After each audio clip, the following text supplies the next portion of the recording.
نبی پاک صلی اللہ تعالیٰ علیہ وسلم نے ارشاد فرمایا، میرے ساتھ جن لوگوں نے بھی کچھ احسان کیا یا اچھا معاملہ کیا، میں نے اسی دنیا میں ان سب کے احسان کا بدلہ چکا دیا سوائے ابو بکر صدیق کے۔ اب اس سے اندازہ لگائیں، نبی پاک صلی اللہ تعالیٰ علیہ وسلم ارشاد فرماتے ہیں کہ ابو بکر کے احسانات کا بدلہ اللہ تعالیٰ ہی قیامت کے دن عطا کرے گا۔ رسول پاک صلی اللہ تعالیٰ علیہ وسلم جس کے متعلق یہ فرماتے ہیں، اس کی کیا فضیلت ہو سکتی ہے کہ مجھ پر جن لوگوں کا بھی کچھ خیر کا معاملہ ہوا یا احسان کیا کسی نے میرے ساتھ، ان سب کا بدلہ میں نے دنیا میں دے دیا سوائے ابو بکر صدیق کے۔ اور واقعی حضرت ابو بکر صدیق رضی اللہ تعالیٰ عنہ، جن کے متعلق خود احادیث میں یہ وارد ہے کہ حضور کی ساری امت کا ایمان ایک پلے پر رکھ دیا جائے اور حضرت ابو بکر صدیق کا ایمان ایک پلے پر، تو حضرت ابو بکر صدیق کا ایمان بھاری ہوگا۔ ساری امت کا ایمان ایک طرف، یہ معمولی بات نہیں ہے، اس میں غوث بھی ہیں، قطب بھی ہیں، ابدال بھی ہیں، نجبا بھی ہیں، شرفا بھی ہیں، سارے صحابہ، تابعین، اولیاء کاملین، علماء صالحین، مجتہدین سب موجود ہیں۔ ان سب کے ایمان کو ایک ترازو پر رکھ دیا جائے اور حضرت ابو بکر صدیق کا ایک پلے پر، تو پھر بھی حضرت ابو بکر صدیق کا ایمان بھاری ہوگا۔ سیدنا عمر ابن خطاب رضی اللہ تعالیٰ عنہ فرماتے ہیں کہ کاش میرے پاس اتنی طاقت ہوتی تو میں ابو بکر صدیق سے وہ رات خرید لیتا۔ ایک نیکی کے متعلق آپ فرماتے ہیں وہ رات خرید لیتا۔ آپ سے پوچھا گیا کون سی؟ فرمایا وہ جو غار ثور میں رسول اللہ کے ساتھ انہوں نے بتایا تھا، اپنی جان کو جوخم میں ڈالا، سانپ ڈستا رہا لیکن آپ نے پیر میں حرکت تک نہیں کی۔ اعلیٰ حضرت فاضل بریلوی رضی اللہ تعالیٰ عنہ نے فرمایا، صدیق بلکہ غار میں جاں ان پہ دے چکے، صدیق بلکہ غار میں جاں ان پہ دے چکے، اور حفظ جان تو جان فروز غرر کی ہے، یعنی جان بچانا بہت اہم فرض ہے، اور اگر جان بچی ہے تو دوسرے سارے فرائض ہیں۔ اور اعلیٰ حضرت فاضل بریلوی رضی اللہ تعالیٰ عنہ نے فرمایا کہ حضرت ابو بکر صدیق نے یہاں پر جان بھی نچھاور کر دی تھی رسول پاک صلی اللہ علیہ وسلم کی بارگاہ میں۔ یہ معاملہ ایک بار کا نہیں ہے، ایک بار کا نہیں ہے، ہر بار حضرت ابو بکر صدیق رضی اللہ تعالیٰ عنہ نبی پاک صلی اللہ تعالیٰ علیہ وسلم کی حفاظت کے لئے اس قدر ایکٹیو ہوا کرتے تھے اور ایسے پھرتیلے کہ مولا کائنات حیدر کرار، جن کو اسد اللہ الغالب ہم کہتے ہیں، یقیناً وہ ہے، شیر خدا ہیں، حیدر کرار ہیں، اور حضرت علی رضی اللہ تعالیٰ عنہ کے ساتھ اگر کوئی لفظ مشہور ہوتا ہے تو وہ شجاعت علی۔ شجاعت کا مطلب کیا؟ بہادری، جس کو پوری دنیا حیدر کرار کہے، اور حضرت علی کی شجاعت مشہور ہے۔ حضرت علی رضی اللہ تعالیٰ عنہ جب ان سے پوچھا گیا تو آپ فرماتے ہیں میں کائنات میں سب سے بڑا بہادر ابو بکر صدیق کو سمجھتا ہوں، جن کو حیدر کرار خود کہیں کہ ابو بکر صدیق کو میں سب سے بڑا شجاعت مند سمجھتا ہوں۔ تو میرے عزیزو، اب یہاں پر بات کرنے کی بھی کسی کو ہمت نہیں ہونی چاہیے۔ اب میں حضرت ابو بکر صدیق رضی اللہ تعالیٰ عنہ کی زندگی پاک کی کچھ وہ باتیں عرض کروں جو عشق رسول میں ڈوبی ہوئی ہیں، محبت رسول میں بھری ہوئی ہیں۔ جب ہجرت کی رات تھی، اللہ کے نبی صلی اللہ تعالیٰ علیہ وسلم کو حکم ہوا تھا ہجرت کا رات کے وقت میں، اور واقعہ تفصیل سے ہے، جب کفار مکہ ہر ایک خاندان سے ایک ایک آدمی تلواریں لے کر کھڑا تھا حضور کے گھر کے اطراف کہ آج رات حضور کا قتل کرنا ہے، اس میں ہر خاندان والا شریک تھا۔ رات کا کافی پہر گزر جانے کے بعد ان کا پلان یہ تھا کہ گھر کے اندر داخل ہو کر ہم قتل کریں گے۔ اللہ تعالیٰ نے اپنے محبوب صلی اللہ تعالیٰ علیہ وسلم کو اسی رات حکم فرما دیا کہ آپ ہجرت فرما کر مدینہ تشریف لے جائیں، اور حضرت علی کرم اللہ وجہہ الکریم کو حضور پاک صلی اللہ تعالیٰ علیہ وسلم نے اپنے بستر پر آرام کرنے کا حکم دیا اور انہی کافروں کے درمیان سے نکل کر چلے گئے، کسی کافر کو نظر نہیں آئے۔ یہ صاف حدیثوں میں موجود ہے۔ وہ کھڑے رہ گئے، نبی پاک صلی اللہ تعالیٰ علیہ وسلم وہاں سے نکلے. اب پورا واقعہ نہیں, جس واقعے کو چھیڑنے کا مقصد یہ تھا آپ کے سامنے کہ سیدھے رسول پاک صلی اللہ تعالیٰ علیہ وسلم ہجرت کے لیے مدینے کا راستہ اختیار فرمانے کی بجائے ابو بکر صدیق کے مکان میں آئے, ان کے گھر آئے.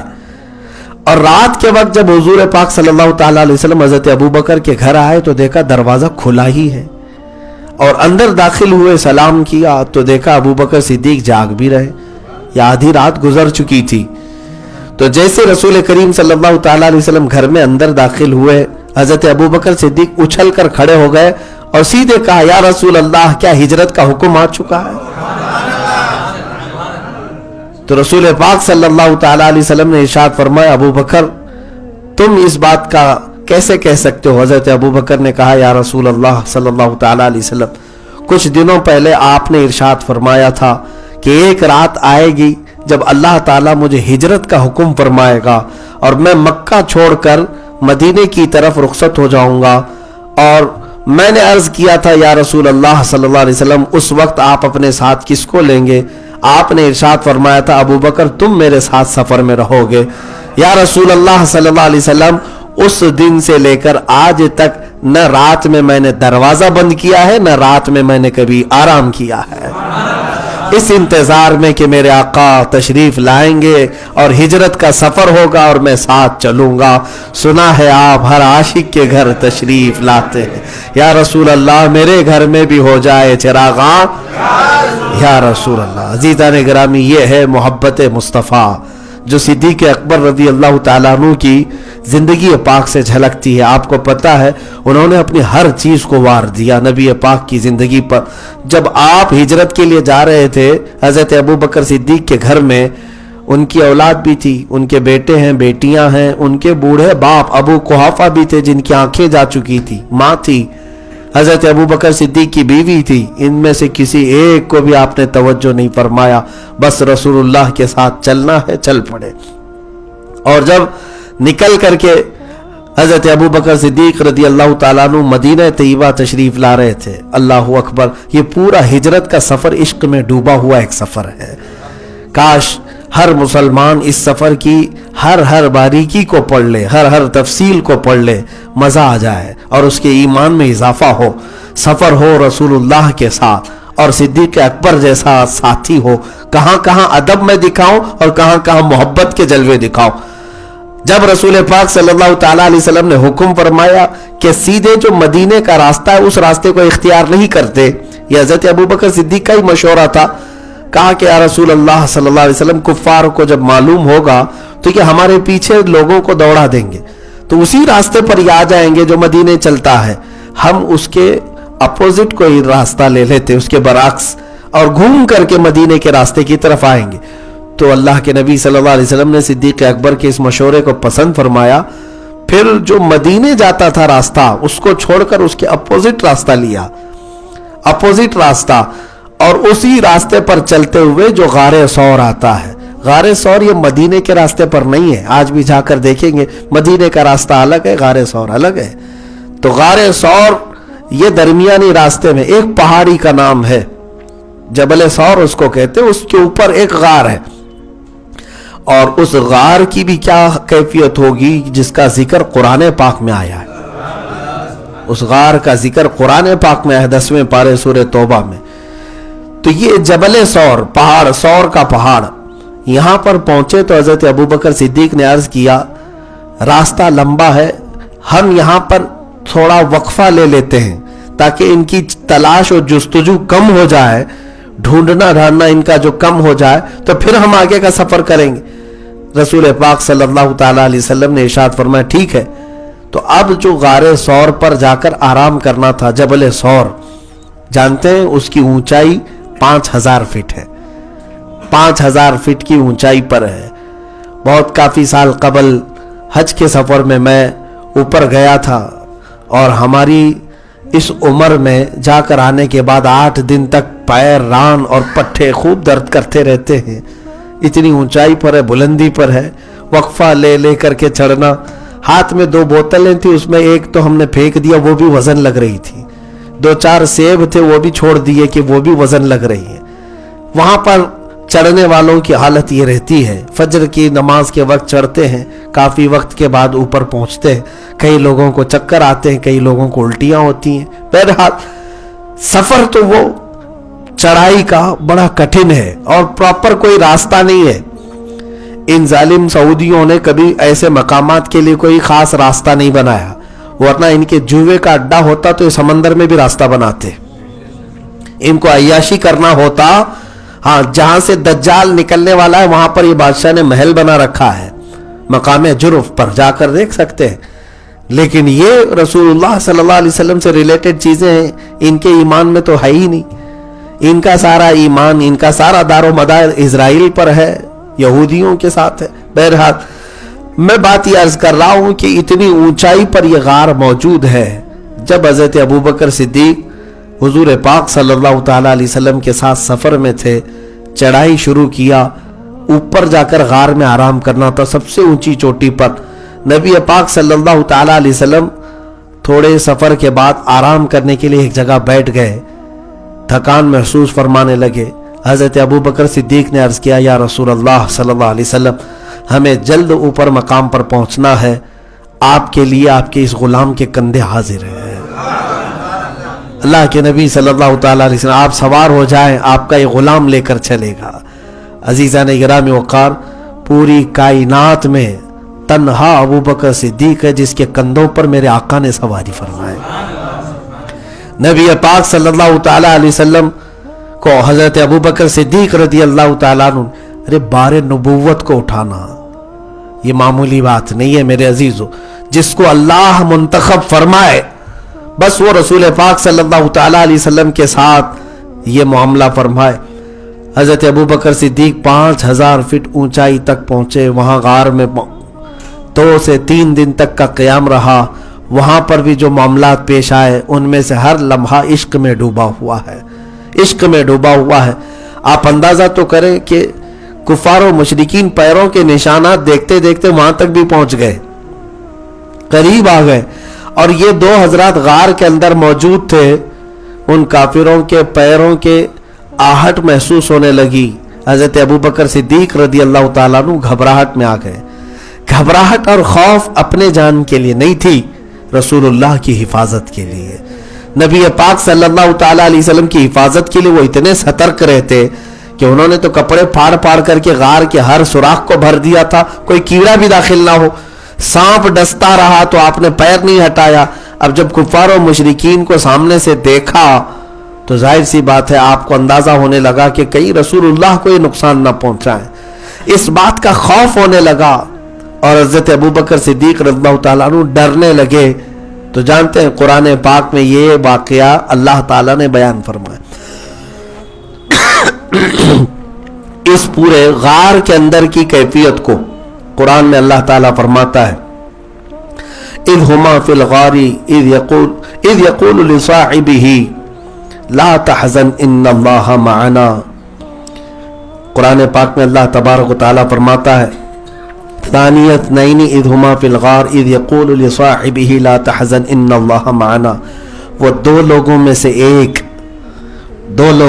ایک جو غار میں تھے، جانتے ہیں جب ابوبکر صدیق گھبرانے لگے، 2 لوگوں میں سے ایک سے مراد کون ہے؟ رسول اللہ ہے صلی اللہ علیہ وسلم۔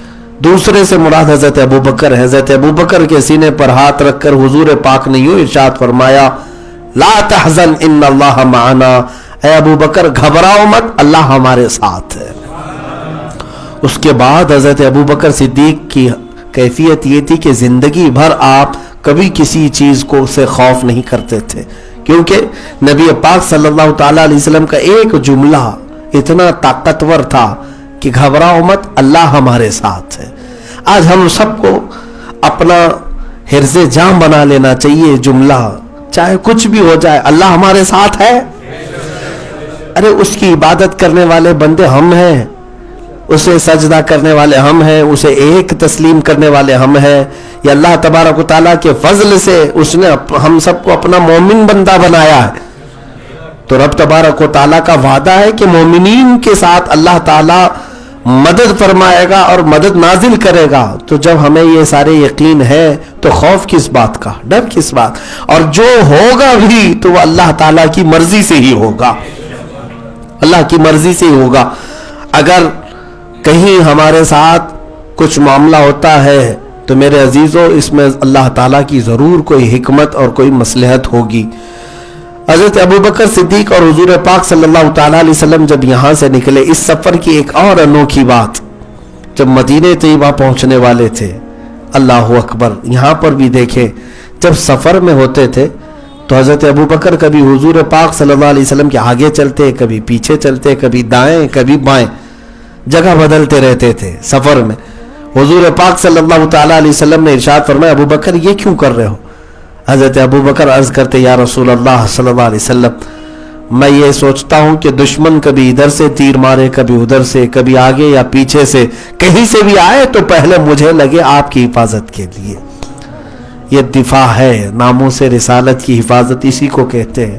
ہر لمحہ ہر گھڑی میرے عزیزو ناموس رسالت کی حفاظت کا مطلب صرف جلسے نہیں, صرف بڑے بڑی کانفرنسیں نہیں, صرف مجلسیں نہیں, بلکہ اپنی زندگی کا ہر لمحہ ہو جس میں ہم حضور کی عزت کا اور ان کی ناموس کی حفاظت کا بھرپور خیال کریں. اب جب مدینہ طیبہ قریب آ گیا, یہ سفر ختم ہونے کو تھا, اور مدینے والے تو وہاں مسلسل کئی دن سے انتظار میں تھے. ان کو خبر مل گئی تھی کہ اللہ کے نبی صلی اللہ علیہ وسلم مکہ سے نکل چکے اور مدینے آنے والے. روز وہ ایک اونچے ٹیلے پر جا کر کھڑے ہوتے اور وہاں سے دیکھتے تھے کہ حضور تشریف لا رہے ہیں, حضور تشریف لا رہے. سنیت الوداع کی گھاٹیاں, وہ مدینے میں ایک اونچا ٹیلا تھا, وہاں سے آنے والے سب صاف نظر آتے تھے تو وہاں جمع ہوتے تھے. اور جو دن حضور پاک صلی اللہ تعالیٰ علیہ وسلم کے مدینے میں داخلے کا تھا وہ پیر کا دن تھا. حضرت ابوبکر صدیق ساتھ میں تھے, اور مدینے والے بچے سے لے کر جوان, بوڑھے, عورتیں سب وہاں پر جمع تھے. اور جیسی ان کو دور سے دو لوگ نظر آنے لگے, ان کی خوشیوں کے ٹھکانے نہیں تھے. وہ کہنے گونجنے لگی آوازیں, طلع البدر علینا من ثنیات الوداع وجب الشکر علینا ما دعا للہ داعی. وہ خوشیاں منا رہے تھے, لیکن جو معاملہ تھا, جو عشق صدیق مجھے بتانا ہے رسول اللہ کے تئیں صلی اللہ علیہ وسلم, حضرت ابوبکر صدیق نے فوراً اپنا جبہ نکالا, ابھی دور تھے, اور اپنا جبہ نکال کر کے حضور پاک صلی اللہ تعالیٰ علیہ وسلم کے سر کے اوپر سایہ کرنے لگے.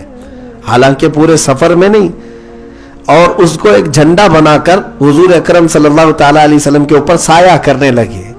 میرے عزیزو, عشق بھی دیکھو, ادب بھی دیکھو. نبی پاک صلی اللہ تعالیٰ علیہ وسلم نے ان سے ارشاد فرمایا, ابوبکر یہ کیوں کر رہے ہو؟ حضرت ابوبکر عرض کرتے ہیں, یا رسول اللہ صلی اللہ علیہ وسلم, یہ مدینے والے لوگ جو آپ کے انتظار میں کئی دن سے یہاں پر موجود ہیں, ان میں بہت سارے اجنبی لوگ ہیں جنہوں نے کبھی آپ کو نہیں دیکھا, اور کہیں غلطی سے وہ مجھے نبی نہ سمجھ لیں, اس لیے میں اپنا جبہ اٹھا کر آپ پر سایہ کر رہا ہوں تاکہ لوگوں کو اندازہ ہو جائے آپ رسول ہیں اور میں غلام ہوں. عزیزان گرامی, یہ صدیق اکبر رضی اللہ تعالیٰ عنہ کا ادب تو دیکھیں, کہیں کوئی شک بھی نہ آئے کسی کو کہ دور سے دیکھنے والا یہ سوچے کہ یہ رسول ہے کہ وہ رسول ہے. حالانکہ جب قریب سے دیکھے گا تو ہر کوئی پہچان لے گا رسول اللہ کا چہرہ ہی کیا ہے. لیکن حضرت ابوبکر صدیق رضی اللہ تعالیٰ عنہ کا ادب یہ تھا میرے عزیزو. اب یہ نبی پاک صلی اللہ تعالیٰ علیہ وسلم کے حاضر باش صحابہ میں سے حضرت ابوبکر صدیق رضی اللہ تعالیٰ, آپ حدیثوں کی کتابیں اٹھائیں گے, اکثر میں دیکھیں رسول کریم صلی اللہ تعالیٰ علیہ وسلم نے جہاں بیان فرمایا کہ میں باغیچے میں داخل ہوا, پھر ابوبکر اور عمر ساتھ تھے, ہم دسترخوان پر بیٹھے تھے. حضور اگر فرما رہے ہیں, میں دسترخوان پر بیٹھا, ابوبکر اور عمر ساتھ تھے. میں سفر میں تھا, ابوبکر اور عمر ساتھ میں تھے. جنگ میں گئے, ابوبکر اور عمر ساتھ میں تھے. پہاڑ پر چڑھائی کیا, ابوبکر اور عمر ساتھ میں تھے. ہر جگہ آپ حدیثوں میں دیکھیں رسول کریم صلی اللہ تعالیٰ علیہ وسلم کے ذکر کے ساتھ اگر اور کسی کا ذکر زیادہ کثرت سے ملتا ہے, ابوبکر عمر رضی اللہ تعالیٰ عنہما. میرے عزیز و دیگر سارے صحابہ ہمارے لیے افضل ہیں اور سب ہمارے سروں کے تاج ہے, اور وہ نجوم الہدایہ ہیں.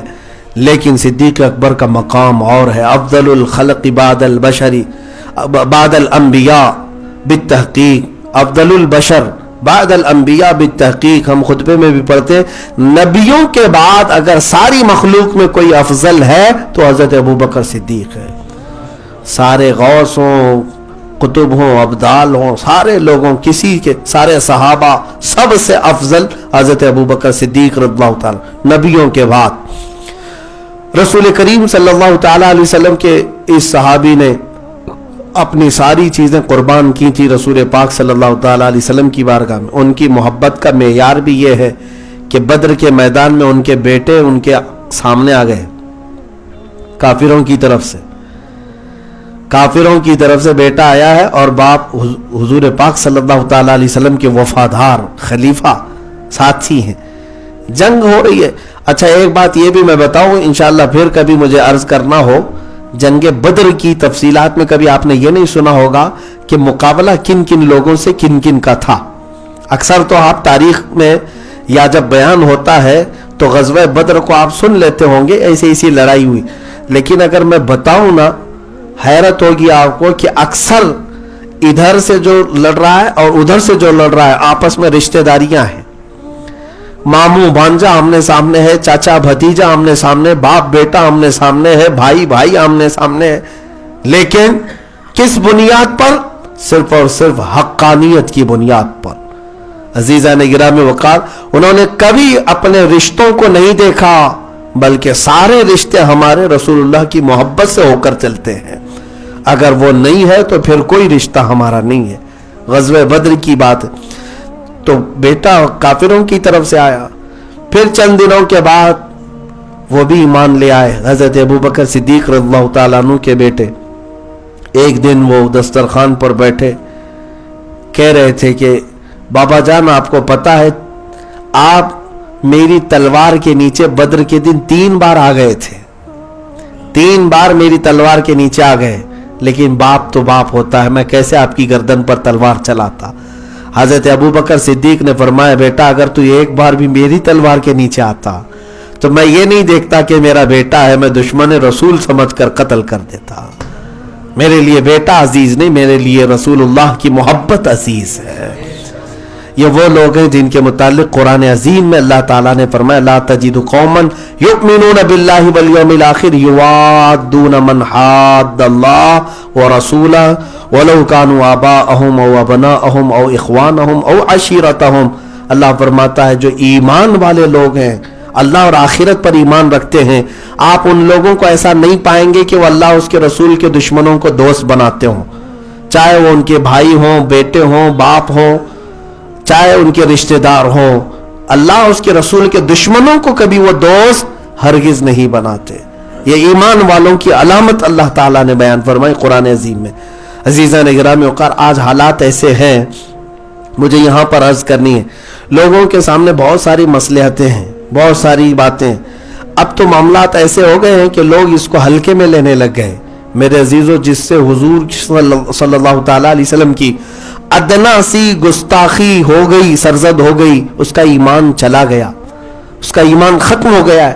اور ایسا آدمی جس سے گستاخی صادر ہو چکی ہو، اگر تم اس سے رشتہ اور اس سے تعلق اور اس سے محبتوں کے معاملات جاری رکھتے ہو، یاد رکھنا گستاخ رسول کا جو انجام ہوگا وہی انجام تمہارا بھی. اس لیے کہ گستاخ سے تم راضی رہے، اس کی گستاخی پر اگر تم راضی رہے اور اس کے ساتھ محبت کا معاملہ کرتے رہے، اس کے ساتھ رشتے ناطے کرتے رہے، ایک دن تو رسول اللہ کے سامنے تمہیں بھی کھڑا ہونا ہے.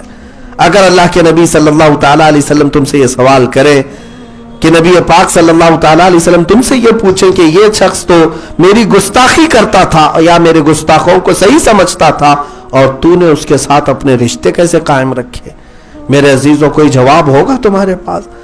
اس لیے اپنا رشتہ اور اپنی زندگی کے معمولات ایسے بنا لو کہ جو نبی سے ہو بیگانہ اسے دل سے جدا کر دے. جو نبی سے ہو بیگانہ اسے دل سے جدا کر دے. پدر مادر برادر جان و مال ان پر فدا کر دے. یہ حضور تاج الشریعہ رحمت اللہ تعالی علیہ نے فرمایا تھا. در حقیقت یہ حدیث کا مفہوم ہے.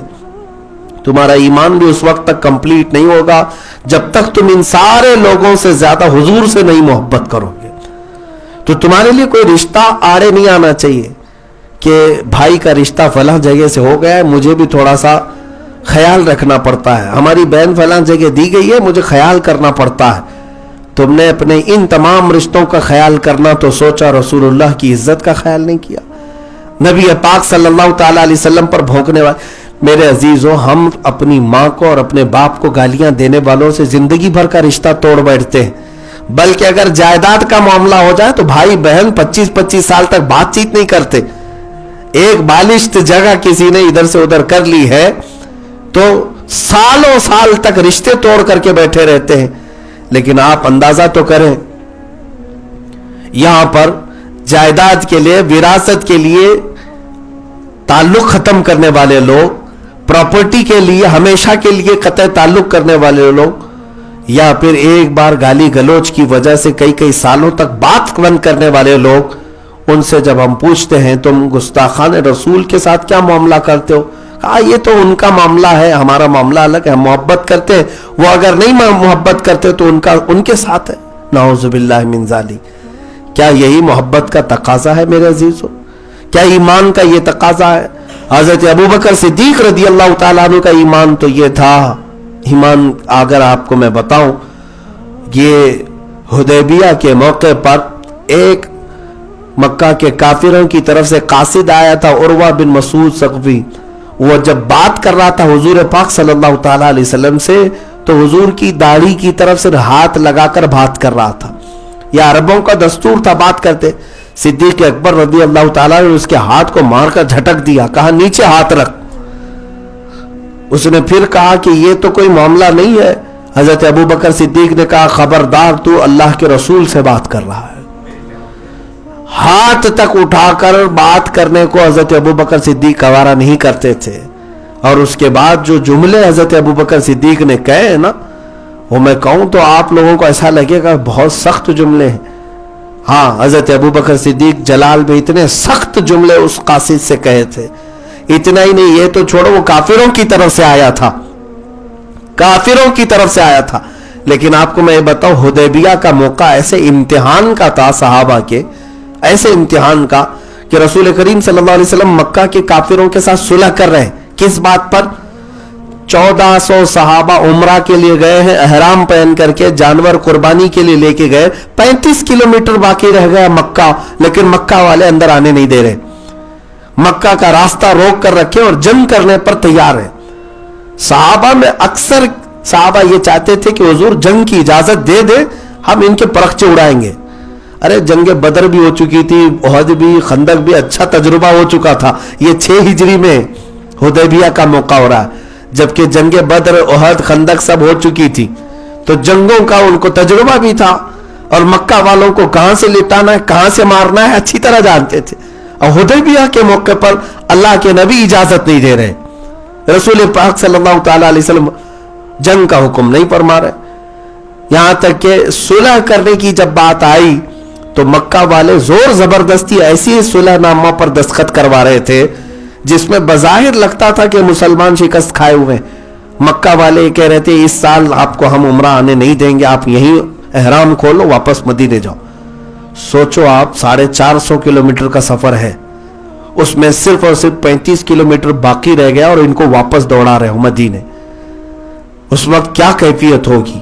مکہ خانہ کعبہ ان کے باپ کی جاگیر تو ہے نہیں, برسوں سے ہر ایک کے لیے کھلا ہوا وہ گھر, لیکن مکہ والے وہاں سے واپس کر رہے تھے. دوسری بات یہ تھی کہ اگلے سال آئیں گے بھی تو تنہا تنہا آئیں گے اور کوئی ہتھیار ساتھ میں نہیں لے آئیں گے. یہ ایگریمنٹ میں جو چیزیں لکھی گئی تھی, سیٹلمنٹ جس بات پر ہو رہا تھا, سیٹلمنٹ, میمورینڈم آف سیٹلمنٹ بولتے ہیں نا اس کو, ہاں اس کو ایم او یو جو ہو رہا تھا, جو بھی ہے انڈرسٹینڈنگ کا, اس میں مکہ والے یہ بھی لکھوا رہے تھے کہ مدینے سے اگر کوئی ہمارے مکہ میں آئے گا تو ہم اس کو واپس نہیں کریں گے, اور مکہ سے کوئی مدینے جائے گا تو آپ کو واپس کرنا پڑے گا, اسے واپس کرنا پڑے گا. یہ سب باتیں تھی.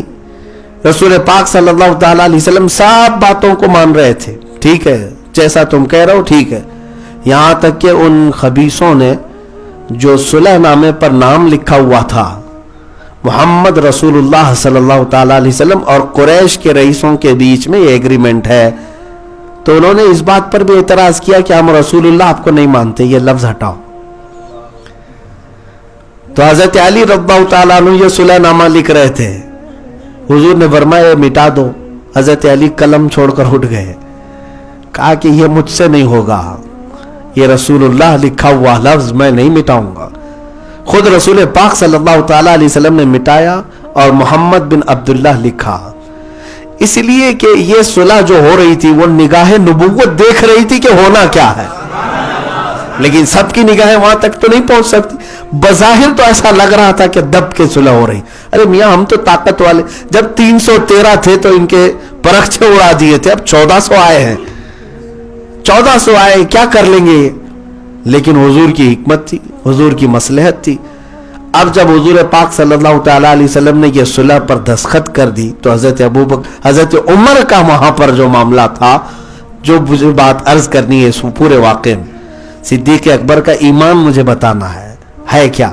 اور حضرت عمر کو دیکھیں جلال یہ تھا کہ حضور کے پاس آئے، کہا یا رسول اللہ ہم حق پر نہیں ہیں. کہا کیوں نہیں عمر، ہم حق پر ہیں. تو پھر کیوں یہ دستخط کر رہے ہیں، ہم دب کر کے کیوں ان کی بات مانیں گے، آپ جنگ کی اجازت دیں ابھی ہم جنگ کے لیے نکلیں گے. حالانکہ احرام کی حالت میں تھے. رسول پاک صلی اللہ علیہ وسلم نے فرمایا عمر جو میں دیکھ رہا ہوں وہ تم نہیں دیکھ رہے. حضرت عمر گئے دوسرے صحابہ کو پکڑ پکڑ کر کہنے لگے تمہارا کیا مشورہ ہے، تمہاری کیا رائے. سب صحابہ کہہ رہے تھے جنگ ہونا چاہیے، جنگ ہونا چاہیے. حضرت عمر نے دیکھا کہ اکثر کی رائے تو یہی ہے جنگ ہونا چاہیے. پھر حضرت عمر کہتے ہیں کہ ابو بکر کو منا لے، اور حضور ابو بکر کی بات کو رد نہیں کرتے. تو آئے سیدھے ابو بکر صدیق کے پاس. حضرت ابو بکر سے کہا ابو بکر دیکھ نہیں رہے کیا ہو رہا ہے، صلح ہو رہی ہے، دب کر ان شرطوں پر، اور حضور پاک صلی اللہ علیہ وسلم دستخط کر رہے ہیں، جنگ کی اجازت نہیں دے رہے، حکم نہیں دے رہے. ابو بکر آپ کیا کہتے ہیں. جب یہ حضرت عمر بول رہے تھے حضرت ابو بکر صدیق ان کے کندھوں کو پکڑ کر زور سے ہلاتے ہیں اور ایک جملہ کہتے ہیں الزم غرضک یا عمر، اے عمر ہوش سنبھال کر بات کر، اس لیے کہ جس کے بارے میں تو بات کر رہا ہے وہ اللہ کے رسول ہے، وہ اللہ کے رسول ہیں. جو فیصلہ لیتے ہیں وہ اپنی مرضی سے نہیں اللہ کے حکم سے لیتے ہیں. یہ کون کہتا ہے ایسے امتحان کے وقت اگر کسی کا سینہ سب سے زیادہ کھلا ہے تو ابو بکر صدیق رضی اللہ عنہ. ظاہر سی بات ہے ظاہری سچویشن کیا ہوتی ہے ہر کوئی اس کو ایکسپٹ نہیں کرتا، لیکن حضرت ابو بکر صدیق کا ایمان یہ تھا کہ رسول اللہ نے اگر کہا ہے یقیناً وہ اللہ کی مرضی سے ہوگا. یہی تو بات ہے کہ جب ابو جہل بہکانے کے لیے معراج کے واقعے کے بعد جب حضور بیان کر رہے تھے معراج، حضرت ابو بکر اس محفل میں نہیں تھے، صحابہ کو بیان کر رہے تھے. ابو جہل وہاں سے اٹھا مذاق کرتے ہوئے کہ اب محمد تو آسمانوں کے سفر کی بات کرنے لگ گئے، بیت المقدس کی. باہر نکلا، حضرت ابو بکر سے ملاقات ہو گئی. کہا کہ ابو بکر ایک شخص کے بارے میں تم سے بتانا ہے، ایک شخص یہ کہہ رہا ہے کہ وہ کل کی رات حرم میں تھا، مسجد حرم میں، وہاں سے بیت المقدس گیا ایک ہی رات میں. کہا کیا یہ ممکن ہے؟ حضرت ابو بکر نے کہا کیسے ممکن ہے، ناممکن ہے، کیسے ہو سکتا ہے ایک ہی رات میں کوئی حرم سے بیت المقدس، میاں فلسطین اور عرب میں سینکڑوں میل کا فاصلہ ہے. تو اب ٹھٹا مار کر کے ہنسنے لگا کہ نہیں پاسبل نہیں ہے. ابو جہل نے کہا ارے اتنا ہی نہیں، اس سے اور آگے کی بھی بات وہ کر رہا ہے، صرف بیت المقدس نہیں آسمانوں کے اوپر جانے کی بھی بات کر رہا. حضرت ابو بکر صدیق اب سترک ہو گئے. کہا کس کے بارے میں کہہ رہا ہے، کون ہے وہ؟ تو ابو جہل کہنے لگا تمہارا قریبی دوست محمد یہ کہہ رہا ہے. حضرت ابو بکر صدیق نے کہا اے ابو جہل سن، اس سے بھی بڑی بات کر رہے ہیں وہ، تب بھی میں مانتا ہوں کہ انہوں نے سچ کہا ہے. ہاں ایک رات میں ممکن ہے مسجد حرم سے بیت المقدس بھی جا سکتے ہیں، وہاں سے آسمانوں پر بھی جا سکتے ہیں، اس سے بھی زیادہ اگر وہ کہے تب بھی وہ ہو سکتا ہے، اس لیے کہ وہ رسول ہے اور ان کا مولا انہیں جہاں چاہے سفر کرائے. یہ ایمان ہے. یہاں آج کے 1400 سال بعد بھی سائنس کے بچے یہ سوچتے ہیں کہ ایسا کیسے ہو سکتا ہے، ویسا کیسے ہو سکتا ہے. یہ سیٹلائٹ کو ماننے والے، ایمان لائے ہوئے لوگ، موبائل کو آمنا صدقنا کرنے والے لوگ رسول اللہ کی معراج پر ابھی بھی بحثیں کر رہے ہیں، ابھی بھی بحثیں کر رہے ہیں. میرے عزیزو، جسم کے ساتھ نہیں ہوا تھا، روح کے ساتھ ہوا تھا. بیداری میں نہیں ہوا تھا، خواب میں ہوا تھا. یہی معاملات میں ہے. صدیق اکبر کا ایمان تو یہ تھا، ابھی حضور سے ملاقات بھی نہیں کیے. وہ تو ابو جہل گستاخ کمینہ بول رہا ہے کہ محمد صلی اللہ علیہ وسلم یہ سفر کا بیان کر رہے ہیں، تب بھی حضرت ابوبکر مان رہے کہ اگر حضور نے فرمایا تو بالکل حق فرمایا. ایمان یہی ہے میرے عزیزو، جو رسول اللہ نے فرمایا اس چیز کو تسلیم کر لینا، یہی ایمان ہے. اور اگر میں کہوں اقبال کا وہ شعر بمصطفیٰ برساں خیش کہ دی ہم آووس، اس پر اگر کوئی سب سے زیادہ فٹ بیٹھتا ہے تو حضرت ابوبکر صدیق کی ذات ہے. یعنی اپنے آپ کو رسول اللہ کے قدموں تک پہنچا دو، یہی دین ہے، یہی دین ہے. تو اس پر میرے عزیزو اگر کوئی صادق آتا ہے تو حضرت ابوبکر صدیق، کیونکہ انہوں نے اپنا آپ سب کچھ نچھاور کر دیا تھا حضور کے نام پر. یہ ان کی زندگی پاک کا حضور پاک صلی اللہ تعالیٰ علیہ وسلم سے لگاؤ، عشق اور محبت کی وہ چند جھلکیاں ہیں. لیکن میرے عزیزو، چند زندگی کے ان کے اصول اور ان کے اخلاق کریمانہ میں اگر آپ کو بتاؤں. ایک مرتبہ رسول کریم صلی اللہ تعالیٰ علیہ وسلم اپنی محفل میں بیٹھے ہیں، فجر کی نماز کے بعد کی بات ہے، فجر کی نماز کے بعد کی محفل ہے. رسول کریم یا دن کی محفل ہوگی. اللہ کے نبی صلی اللہ علیہ وسلم صحابہ میں سے بیٹھے ہوئے پوچھتے ہیں کیا میرے صحابہ میں کوئی ایسا ہے جو کسی بیمار کی عیادت کیا ہو آج؟ حضرت ابوبکر صدیق کھڑے ہوئے، کہا یا رسول اللہ میں نے بیمار کی عیادت کی.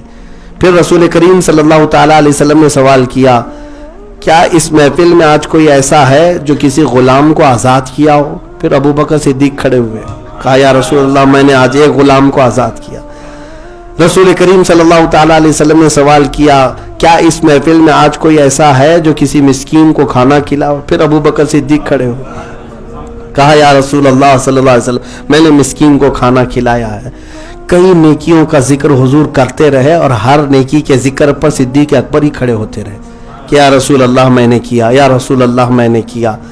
تب رسول کریم صلی اللہ تعالیٰ علیہ وسلم نے مسکرا کر فرمایا جنت کے 8 دروازے ہیں، جنت کے 8 دروازے. نمازی کسی دروازے سے، روزے دار جن کے روزے غالب ہوں گے ان کو ایک دروازے سے داخل کیا جا رہا ہوگا.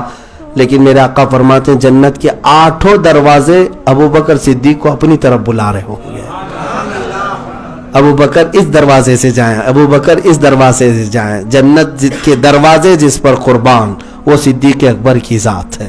عزیزان گرامی وقار، جتنا بھی میں بیان کروں وہ کم ہے. آج تو ہم برکت کے لیے ان کی بارگاہ میں خراج عقیدت پیش کرنے کے لیے حاضر آئے تھے. آپ کی ایک زندگی کا اصول یہ بھی میں بتا دوں. حدیث ہے، اللہ کے نبی صلی اللہ علیہ وسلم نے فرمایا لا یؤمن احدکم حتی یکون ہواہ تبعا لما جئت بہ. اللہ کے رسول صلی اللہ علیہ وسلم فرماتے ہیں تم میں سے اس وقت تک کوئی مومن نہیں ہو سکتا جب تک کہ اپنی خواہشات کو میرے مرضی کے مطابق نہ کر لے. حضور کی مرضی کے مطابق جب تک تم اپنی خواہشات نہیں کرو گے تب تک تم پورے مومن نہیں ہو. اپنی مرضی نہیں چلانا، اپنی خواہشات نہیں، حضور کی مرضی کیا تھی اس کے مطابق جینا، یہ کمال ایمان ہے. مومن کامل وہی ہے جو حضور کی مرضی کے مطابق یہاں جیتا ہے. ہاں، جب وہ عشق کے اعلیٰ مقام پر پہنچتا ہے اور اپنا سب کچھ ادھر وار دیتا ہے تب وہ کہتا ہے دہن میں زبان تمہارے لیے، بدن میں ہے جا تمہارے لیے، ہم آئے یہاں تمہارے لیے، اٹھے بھی وہاں تمہارے لیے. یہ کون کہتا ہے؟ جب حضور کی مرضی کے مطابق سب کچھ کرنے لگتا ہے تب وہ کہتا ہے. اب زبان کسی ایرے غیرے کے لیے نہیں کھلے گی، اب کسی اور کی تعریف میں نہیں، بلکہ اب جو کچھ بھی کہوں گا وہ رسول اللہ کے لیے کہوں گا. میرے عزیزوں، حضرت ابوبکر صدیق رضی اللہ تعالیٰ عنہ نے یہ جو فرمایا، یہ جو حدیث پاک حضور پاک صلی اللہ علیہ وسلم نے فرمایا اس پر عمل دیکھیں. حضرت ابوبکر صدیق کا ایسا ہے وہ اپنی مرضی سے کبھی، اپنی خواہشات کے مطابق کبھی جیتے نہیں، بلکہ ایک مرتبہ حضرت عائشہ صدیقہ رضی اللہ تعالیٰ عنہ کے گھر آئے حضور کی وفات کے بعد. اکثر غم میں رہتے تھے، حضور کی جدائی کو کیسے برداشت کرتے. حضرت عائشہ سے پوچھا، اے عائشہ رسول اللہ کا کھانا بتاؤ، حضور پاک صلی اللہ تعالیٰ علیہ وسلم کیسے کھانا کھاتے تھے، کون سی چیزیں دسترخوان پر ہوتی؟ حضرت عائشہ صدیقہ نے ایک جملے میں یہ فرمایا کہ ابا جان، زندگی بھر رسول اللہ صلی اللہ تعالیٰ علیہ وسلم کو میں نے جو دیکھا، ایک دسترخوان پر 2 سالن کبھی جمع نہیں ہوئے، اور کبھی رسول اللہ صلی اللہ علیہ وسلم نے چھنے ہوئے آٹے کی روٹی نہیں کھائی۔ اتنا کہا تو حضرت ابوبکر صدیق پھوٹ کر کے رونے لگ گئے، جن کو اللہ نے جنت کے خزانوں کی چابیاں دے دی، زمین کے خزانوں کی چابیاں دے دی، جنہیں مالک جنت بنایا۔ اس کا زندگی گزارنے کا طریقہ یہاں یہ رہا کہ وہ رسول اللہ صلی اللہ علیہ وسلم چاہتے تو کیا کچھ نعمتیں نہیں کھاتے، لیکن آپ نے سادگی اختیار کی صرف اس لیے کہ امت کے غریب حضور کو دیکھ کر کے تسلی کر لے کہ ہمارے آقا صلی اللہ تعالیٰ علیہ وسلم نے فقر کو پسند فرمایا۔ میرے عزیزوں، ساتھ ہی حضرت ابوبکر صدیق رضی اللہ تعالیٰ عنہ کی زندگی پاک کا یہ عنصر بھی ملتا ہے۔ حضرت عمر کہتے ہیں، میں مدینہ طیبہ میں بڑے تلاش و جستجو کے بعد ایک گھر نکالا جس میں ایک بوڑھی عورت رہتی تھی، اس کا کوئی کام کاج کرنے والا نہیں تھا، اس کے کوئی وارثین نہیں تھے۔ تو حضرت عمر کہتے ہیں میں نے یہ سوچ لیا کہ اس کے گھر کا میں کام کروں تو ثواب ملے، ایک بیوہ خاتون ہے۔ حضرت عمر کہتے ہیں میں فجر کی نماز کے بعد جا کر دیکھا تو اس کے گھر میں کچرا جھاڑا ہوا ہے، سارے سامان دھلے ہوئے ہیں، بستر سب ٹھنگ کر رکھا ہوا ہے، اور وہ خاتون اپنے بستر پر آرام کر رہی ہے۔ کون ہے اس کے گھر میں کام کر رہا؟ 2 دن دیکھا حضرت عمر نے، اس کا گھر کا سارا کام کاج مکمل ہے، جبکہ وہ بستر سے اٹھ نہیں پاتی۔ تیسرے دن حضرت عمر کہتے ہیں میں فجر کی اذان سے پہلے ہی اس گھر کے پاس جا کر بیٹھا، دیکھتے ہیں حضرت عمر کہ کوئی جلدی جلدی گھر کے اندر کچرا جھاڑ رہا ہے، سارے کام کر رہا ہے، اس کے بعد اذان ہوتی ہے تو سر پہ چادر ڈالے گھر سے باہر نکل رہا۔ حضرت عمر کہتے ہیں میں نے چادر ہٹایا، دیکھا وہ ابوبکر صدیق تھے، وہ صدیق اکبر رضی اللہ تعالیٰ عنہ تھے۔ حضرت عمر کہتے ہیں ابوبکر صدیق نے کوئی گوشہ نہیں چھوڑا، کوئی گوشہ نہیں چھوڑا، جہاں پر نیکیوں کا راستہ تھا وہ ہر نیکی وہ کر گزرے۔ عزیزان گرامی وقار، جتنی فضیلتیں بیان کی جائیں وہ کم ہیں۔ حضرت ابوبکر صدیق رضی اللہ تعالیٰ عنہ کے خصوصی جو اعمال تھے اس میں سب سے زیادہ جو آپ فرماتے تھے وہ اپنے مال کا استعمال غربا اور مساکین کی تنگدستی دور کرنے اور غلاموں کو آزاد کرنے کے لیے۔ حضرت بلال حبشی کو آپ نے اپنے مال سے آزاد کیا، اپنے مال سے تقریباً 70 اوقیہ چاندی، 70 اوقیہ یا کچھ چاندی حضرت بلال حبشی رضی اللہ تعالیٰ عنہ کے آزاد کرنے پر ان کے آقا نے قیمت رکھی تھی۔ یہ جو چاندی ہے وہ یوں سمجھ لیں تقریباً 35-40 کلو چاندی یا اس کے آس پاس کی آج قیمت بنتی ہے۔ تو حضرت بلال حبشی رضی اللہ تعالیٰ عنہ جو حبشی غلام ہوتے ان کی اتنی قیمت وہاں نہیں لگائی جاتی تھی، تو حضرت ابوبکر صدیق وہ بھی دے کر کے خریدنے کے لیے آزاد ہوئے، راضی ہوئے۔ تو حضرت بلال کا جو آقا تھا، مالک تھا، وہ ہنسنے لگا، کہا اس حبشی اور کالے غلام کے لیے تم اتنے پیسے دے رہے ہو، اتنی چاندی دے رہے ہو، میں نے تو ایسے ہی ریٹ لگا دیا کہ کوئی دے نہ اس کو۔ تو حضرت ابوبکر صدیق کہتے ہیں اس سے 10 گنا زیادہ بھی تو مانگتا تو میں دے کر بلال کو آزاد کرتا، اس لیے کہ میں نے اس کی آنکھوں میں رسول اللہ کی محبت دیکھی ہے، اور رسول اللہ کا کوئی غلام ان کا چاہنے والا کسی اور کی غلامی میں رہے یہ صدیق اکبر کو گوارا نہیں ہے۔ حضور کا غلام حضور کے دربار میں رہے۔ کیا ہماری آج یہ کیفیت ہے؟ ہم رسول اللہ کے ان غلاموں کو جو مجبور ہیں کسی اور کی غلامی میں دیکھ کر خاموش رہتے ہیں، ان کو وہاں سے آزاد کرانے کی فکر ہمیں ہے۔ کچھ ایسے لوگ ہیں جو تڑپتے ہیں نبی پاک صلی اللہ علیہ وسلم کے لیے، لیکن وہ سکون کی سانس نہیں لے پاتے۔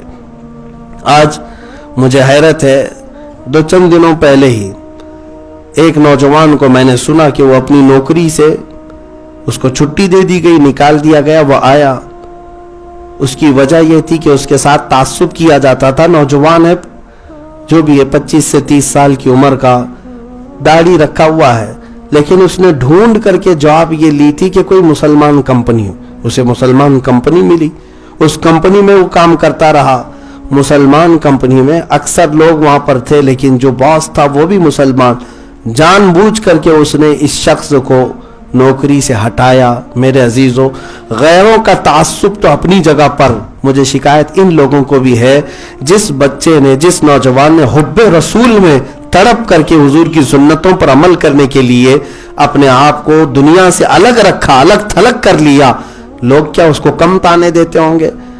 داڑھی رکھنے کے بعد کیا اس کو کم پریشان کیا جاتا ہوگا؟ اس کی فیلنگ کو کتنا ہرٹ کیا جاتا ہے، کیا کیا کیا جاتا ہے، سب چیزیں برداشت کر کے، اور وہ بھی بہت سارے آفرز کو چھوڑ کر تمہارے یہاں آیا تھا تاکہ تم مسلمان ہو، میرا درد سمجھ سکتے ہو، میرا راستہ سمجھ سکتے ہو، اور تم نے ٹھکرایا ہے تو یاد رکھنا قیامت کے دن ذلیلوں میں اٹھایا جائے گا۔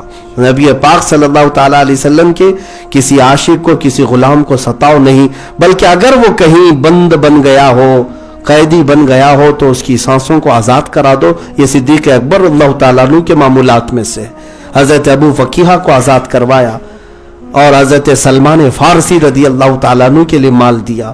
ایک دو نہیں میرے عزیزوں، کئی لوگوں کو حضرت ابو بکر صدیق اپنا مال دے کر اس وقت کی غلامی سے آزاد کرا کے حضور پاک صلی اللہ تعالیٰ علیہ وسلم کی خدمت میں لا کر آزاد کر دیتے۔ خریدے ہوئے غلام پر قبضہ ان کا ہونا چاہیے۔ بھائی اس زمانے میں غلامی کا دور تھا، تمہارا غلام ہے، میں خریدتا ہوں، جتنے میں خریدا، اب میرے خریدنے کے بعد میں مالک ہوں، اس سے جو چاہے کام کرا لوں۔ لیکن حضرت ابو بکر صدیق نے جتنے بھی غلاموں کو خریدا، ایک کام بھی ان سے اپنی زندگی کا نہیں لیا، بلکہ ان کو حضور کی خدمت میں وقف کر دیا، آزاد کر دیا کہ تم آزاد جیو۔ یہ حضرت ابو بکر صدیق رضی اللہ تعالیٰ عنہ کے معمولات میں سے تھا۔ آج میرے عزیزو، ضرورت اس بات کی ہے کہ ہمارے مدد کا ہاتھ بھی دراز ہو۔ آج لوگ ہماری طرف ملتجی ہیں اور مدد کی توقع رکھتے، امید رکھتے ہیں، تو آپ ان سے راستے نہ کاٹ لو، آپ ان سے آنکھیں میچ نہ لو کہ ادھر سے جاؤں گا تو یہ مانگ لے گا، بلکہ اپنے آپ پر شکر بجا لاؤ اللہ رب العزت کا، فخر کرو اپنے آپ پر، اللہ کا شکر بجا لاؤ کہ اللہ نے تمہیں اس قابل بنایا کہ لوگ اپنی ضرورتیں تمہارے پاس بیان کر رہے ہیں، یا تم سے وہ توقع رکھتے ہیں، تمنا رکھتے ہیں، تمہیں اچھا سمجھتے ہیں، تبھی وہ تمہاری طرف ہاتھ بڑھا رہے ہیں۔ تمہارے اندر کوئی خیر وہ سوچتے ہوں گے کہ یہاں سے کچھ ہو سکتا ہے، لہذا تم اپنے ان لوگوں کے حسن ظن کو بگاڑ کر کے برے انداز میں ان کے ساتھ پیش نہ آنا، ورنہ تمہاری امیج ہمیشہ کے لیے ختم ہو جائے گی، تمہاری زندگی خراب ہو جائے گی۔ اسی لیے اگر جتنا ممکن ہو سکے استطاعت کے مطابق آئے ہوئے لوگوں کو، ضرورت مندوں کو ضرور مدد کریں، اور ان کی سکون کے لیے آپ خود بھی کوشاں رہیں۔ آپ کو پتہ ہے رسول پاک صلی اللہ تعالیٰ علیہ وسلم کی بارگاہ میں ایسے وقت میں ایک شخص دیہات سے آیا، وہ کہا یا رسول اللہ صلی اللہ تعالیٰ علیہ وسلم، ہمارے پاس کچھ بھی نہیں ہے، آپ ہمیں کچھ عطا فرمائیں، آپ ہمیں کچھ عطا فرمائیں۔ حضور پاک صلی اللہ تعالیٰ علیہ وسلم اس وقت گھر بھیجتے تھے، جو بھی گھر میں ہوتا تھا وہ نکال کر کے دے دیا کرتے۔ غلام کو گھر میں بھیجتے ہیں اور گھر جا کر کے غلام کچھ بھی نہیں لے آئے، کہا کہ گھر کے اندر کوئی چیز نہیں رکھی ہے جو دی جا سکے۔ رسول پاک صلی اللہ تعالیٰ علیہ وسلم نے فرمایا تم بیٹھو، تمہیں جانے نہیں دیا جائے گا۔ گھر میں جس کے پاس کوئی چیز ایسی رکھی نہ ہو، اس کے باوجود حضور اکرم صلی اللہ علیہ وسلم نے آئے ہوئے اس کو شخص کو بٹھایا، پھر تھوڑی دیر انتظار فرمایا، اور صحابہ جو آئے ان سے کہا کہ کسی کے پاس، صحابہ میں سے کسی ایک صحابی سے کہا کہ تم اعلان کرو جس کے پاس جو کھجور ہے وہ لے آئے، جس کے پاس جو کھجور ہے۔ تو صحابہ ایک دو کھجوریں لا کر حضور کی چادر میں ڈالتے گئے، یہاں تک کہ وہ چادر حضور پاک صلی اللہ تعالیٰ علیہ وسلم نے سمیٹی، اس پر ہاتھ رکھا اور اس آئے ہوئے شخص کو پوری کھجوریں دے دی، اور وہ لے کر اتنی خوشی کے ساتھ اپنے علاقے گئے۔ میرے عزیزوں، اس کی برکت کا حال یہ تھا کہ وہ کھجوریں کبھی ختم نہیں ہوتی۔ رسول کریم صلی اللہ تعالیٰ علیہ وسلم کا دست پاک لگا تھا، لیکن آئے ہوئے لوگوں کو یہ نہیں، حضور اکرم صلی اللہ تعالیٰ علیہ وسلم نے فرمایا جو استطاعت ہو، جو طاقت ہو وہ کر دیا کریں۔ ہاں، مجبوری کے عالم میں اللہ تبارک و تعالیٰ بھی معاف فرمائے۔ اگر استطاعت نہیں ہے، حالات اس طرح کے نہیں ہیں، تو اس وقت فورس نہیں کیا جائے گا، یا کوئی ایسا وقت نہیں بن پا رہا ہے، لیکن ہوتے ہوئے بھی اگر کچھ نہ دینا یہ دل کے سخت ہونے کی علامت ہے، دل کے کالے ہونے کی علامت ہے۔ ہوتے ہوئے کسی ضرورت مند کی ضرورت پر کام نہ آنا یہ تمہاری برائی کی علامت ہے۔ اللہ تعالیٰ اس سے محفوظ فرمائے۔ کام وہ لے لیجئے تم کو جو راضی کرے، یا رسول اللہ کام وہ لے لیجئے تم کو جو راضی کرے، ٹھیک ہو نام رضا تم پہ کروڑ۔ دعا یہی کرتے رہیں کہ اللہ تبارک و تعالی ہم سے وہ کام لے جس سے اللہ اور اس کے رسول راضی ہوں، ان کاموں سے اللہ ہمیں ہمیشہ بچائے جس سے اللہ اس کے رسول ناراض ہوں۔ مولا کریم صدیق اکبر کی تربت پر کروڑوں رحمت نازل فرمائے، صدیق اکبر کے قدموں کی دھول کا صدقہ اللہ ہم سب کو عطا فرمائے، اور ان کی محبت اور عشق رسول کے جلووں کی ایک جھلک ہمارے سینوں میں عطا فرمائے۔ قطرہ عشق مولا صدیق اکبر کا ہمیں عطا فرما، اسی صدیق و عمر عثمان و حیدر رضوان اللہ تعالی علیہم اجمعین کی جماعت کے ساتھ رسول اللہ صلی اللہ تعالی علیہ وسلم کے جھنڈے تلے ہم سب کا حشر فرما۔ وآخر دعوانا ان الحمد للہ رب العالمین۔